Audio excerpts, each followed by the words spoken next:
샬롬. 2023년 12월 28일 하나님 나라를 시작하는 말씀 묵상 시간입니다. 오늘은 2023년의 마지막 금요일입니다. 마지막 금요일 이 아침 하나님께서 우리에게 주신 말씀은 시편 97편 1절에서 12절입니다. 정년누리 박소라 자매가 말씀을 읽어주겠습니다. 하나님의 말씀을 경청하십시오. 여호와께서 다스리시나니 땅은 즐거워하며 허다한 섬은 기뻐할지어다. 구름과 흑암이 그를 둘렀고 의와 공평이 그의 보좌의 기초로다.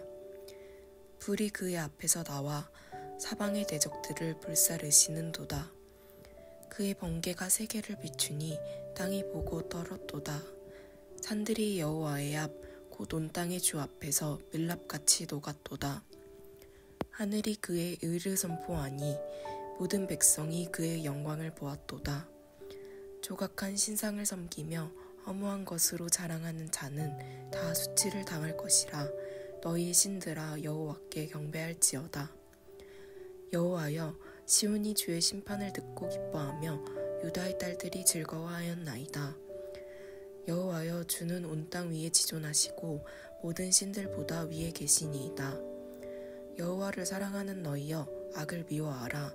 그가 그의 성도의 영혼을 보전하사 악인의 손에서 건지시느니라. 의인을 위하여 빛을 뿌리고 마음이 정직한 자를 위하여 기쁨을 뿌리시는도다.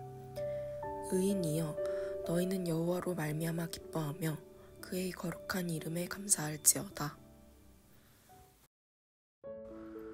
빅터 프랭클린이 쓴 죽음의 수용소라는 책이 있습니다. 저자인 빅터 프랭클린은 정신과 의사였는데요. 그는 유대인이란 이유로 2차 세계대전 당시 나치에 의해 아우슈비츠 수용소로 끌려가게 되었습니다. 그 죽음의 수용소에서 그는 여러 사람들의 행동을 보고 정신분석과 의사답게 연구하고 기록했습니다. 그리고 그 이후 이를 잘 정리해서 낸 책이 죽음의 수용소입니다. 이 책에 보면 성탄절과 관련된 한 가지 에피소드를 담고 있습니다. 1944년 말 그 출처를 알 수 없으나 수용소 안에 희망적인 소문이 하나 돌기 시작했습니다. 그해 12월 25일 성탄절에 적십자라는 그 구호 단체의 노력으로 자신들이 해방될 거라는 소문이었습니다. 그 소문은 꽤 구체적이었고 그래서 출처를 알 수 없었지만 이 소문은 재소자들 사이에서 매우 빠르게 돌기 시작했습니다. 한 가지 흥미로운 것은 그 소문이 돌자 그 죽음의 수용소 안에 갑자기 생기가 돌기 시작했다는 것입니다. 전과 동일하게 못 먹고 못 자고 고된 노동에 하루를 시달리며 잠에 들었는데 사람들의 얼굴은 이전보다 더 생기가 돌고 건강해졌으며 활력이 넘치기 시작했습니다. 그리고 드디어 기대하던 1944년 12월 25일이 되었습니다. 그런데 그토록 그들이 염원하던 그날, 그의 성탄절에는 아무 일도 일어나지 않았습니다. 자신들이 해방될 거라고 믿던 그 크리스마스는 그냥 어느 날과 다름없이 평범한 날로 지나갔습니다. 아침이 되고 점심이 되고 저녁이 될 때까지 무언가 그 해방의 일이 어디선가 들려올 것만 같았던 그 소식들이 아무것도 일어나지 않았습니다. 그렇게 어제와 동일한 하루를 보내고 25일을 지나쳤는데 희한하게 분명 어제까지 생기가 돌던 수용소 안의 분위기는 매우 달라졌습니다. 성탄절부터 1945년 새해 1월 1일이 되기까지 약 열흘 동안 그동안 보았던 것보다 훨씬 더 많은 사람들이 죽어나가기 시작했습니다. 어떤 질병과 날씨, 환경, 심지어 고된 노동과 부족한 음식, 고문으로 인해 죽어갔던 사람들보다도 훨씬 더 많은 사람들이 이 일주일 새에 죽어갔습니다. 이 상황을 바라보며 빅터 프랭클린은 인간이 살아가는 데 있어서 가장 중요한 것은 음식과 환경 같은 것들이 아니라 미래에 대한 소망이라는 것을 깨달았습니다. 사람들에게 미래에 대한 희망이 생기자 똑같이 절박한 상황 속에서도 생기가 돌았고, 반대로 더 이상 소망할 것이 없어지자 똑같은 상황 속에서도 수많은 사람들이 죽어 나갔습니다. 대림절 둘째 주일 설교 주제였기도 한 소망, 우리에게 있어서 미래를 어떻게 바라보냐 하는 것은 결국 오늘을 규정짓습니다. 예를 들어 독립을 믿고 꿈꾼 사람들은 독립운동가가 됐고, 독립이 불가능할 거라고 바라보았던 사람들은 친일파가 되었습니다. 어떤 미래를 보고 어떤 것을 소망하느냐가 결국 오늘을 어떻게 살아가느냐를 규정짓습니다. 그래서 신앙인으로서 우리의 미래를 어떻게 바라보냐 하는 건 역시 매우 중요합니다. 그 미래가 결국 오늘을 어떻게 어떤 모습으로 살아가고 받아들이게 하냐를 결정하기 때문입니다. 하나님 나라에 대한 소망은 결국 오늘을 하나님 나라로 살 수 있게 하는 것입니다. 상대적으로 최근에는 죽어서 가는 천국, 내세적 하나님 나라보다는 이 땅에서 이루는 현재적 하나님 나라를 더 많이 강조합니다. 그러나 놓쳐서 말아야 할 것은 그렇다고 해서 죽어서 가는 그 하나님 나라, 종말의 때에 임할 그 완전한 하나님 나라에 대한 소망을 잃어서는 안 된다는 것입니다. 현재 우리가 만들고 누리는 그 하나님 나라는 결국 예수 그리스도께서 다시 오심으로 완성될 그 하나님 나라의 그림자일 뿐이기 때문입니다. 따라서 우린 완성될 하나님 나라의 비전을 구하고 그 하나님 나라에 대한 소망을 품어야 합니다. 그 소망에 기인해서 오늘 현재 우리가 살아가고 있는 이 시간과 현실을 하나님 나라로 만들어가고 받아들이고 살아가야 하는 것입니다. 오늘 시편 97편의 기자는 바로 이러한 하나님께서 완성시킬 그날, 그 마지막의 모습을 보고 이에 대한 소망을 고백합니다. 그는 마치 지금 그 일이 일어나고 있는 것처럼 고백합니다. 오늘 시를 이해하기 쉽게 메시지 성경으로 부분 읽어드리겠습니다. 먼저 2절부터 보면, 흰 구름과 먹구름이 그분을 둘러싸고 공평과 정의 위에서 그분의 통치가 이루어진다. 불이 주님 앞에서 환히 빛나니 험준한 바위산 꼭대기에서 타오른다. 그분의 번개가 번쩍 세상을 비추니 깜짝 놀란 땅이 두려워 떤다. 산들이 하나님을 보고는 땅의 주님 앞에서 밀조처럼 녹아 내린다. 그는 지금 온 만물을 다스리시는 하나님의 모습을 생생하게 표현합니다. 그리고 마침내 온 만물에 하나님의 모습을 드러내심으로 만물들이 어떻게 반응하는지에 대한 그 반응을 묘사합니다. 그 다음에 이어 6절부터 보면 이렇게 고백합니다. 하늘이 선포한다. 하나님께서 모든 일을 바로 잡으실 것임을. 그대로 되는 것을 모두가 보리니 참으로 영광스럽구나. 깎아 만든 신을 섬기는 모든 자들 후회하리라. 누더기 신들을 자랑으로 여긴 것들. 시온의 딸들아 열창하여라. 하나님께서 모두 이루셨다. 모든 일을 바로 잡으셨다. 시편 기자는 하나님께서는 결국에 이 모든 일을 바로 잡아주시며 그로 인해 하나님을 저버린 자들은 후회하게 될 것이라고 고백합니다.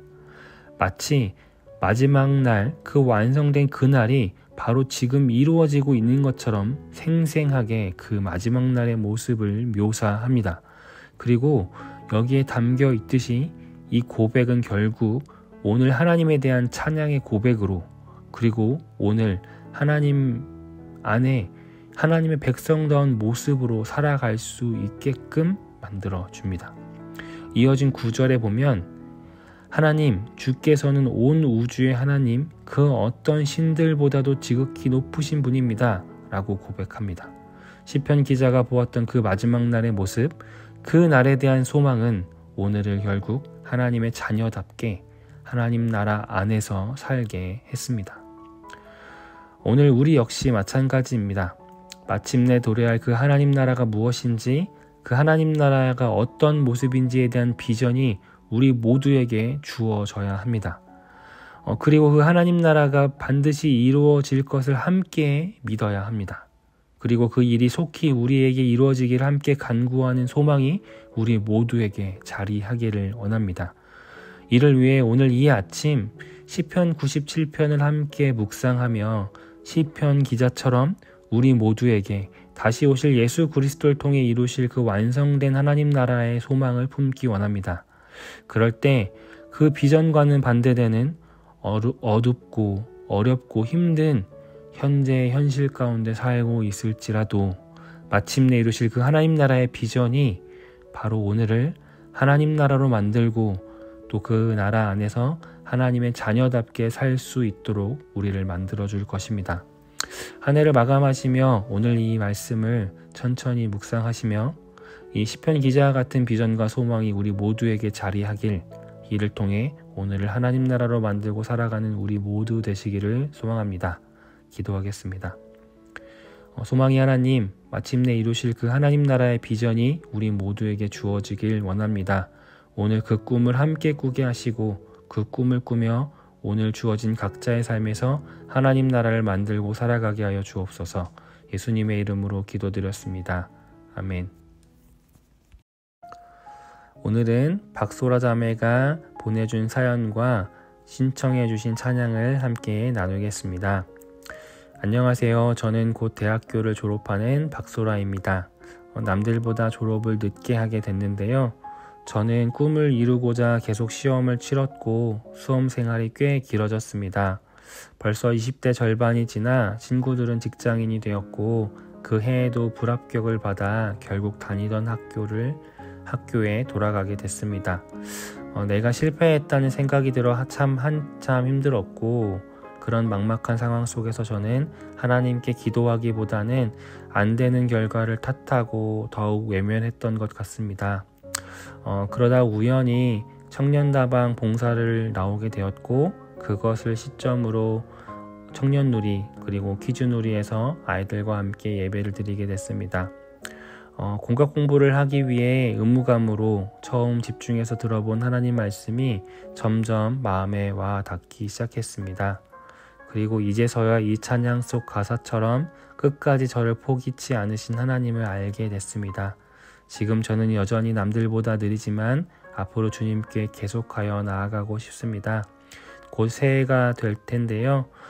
새해 가운데 새로운 출발을 기다리고 있으실 모든 분들께 작년 저의 모습처럼 걱정과 두려움이 갖고 계신 분들도 좀 있으실 텐데요. 이 찬양이 힘이 되기를 바라며 응원의 마음을 담아 보냅니다. 라는 찬양과 함께 위러브의 공급자라는 찬양 신청해 주셨습니다. 이 찬양 함께 들으시며 오늘도 더 깊은 묵상 가운데 하나님 나라를 만들며 살아가는 모든 성도님들 되시기를 축복합니다.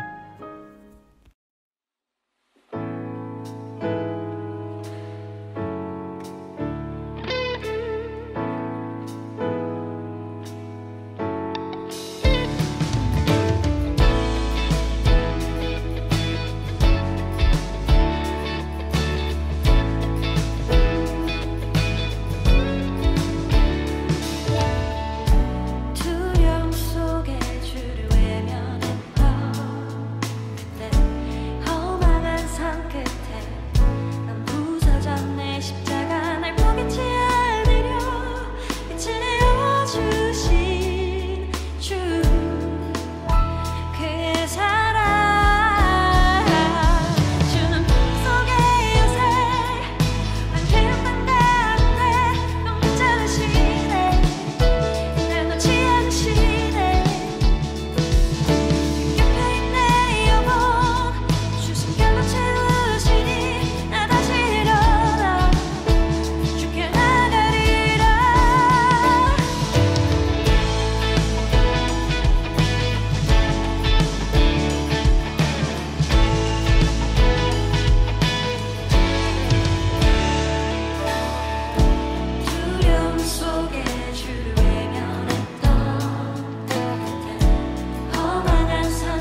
실례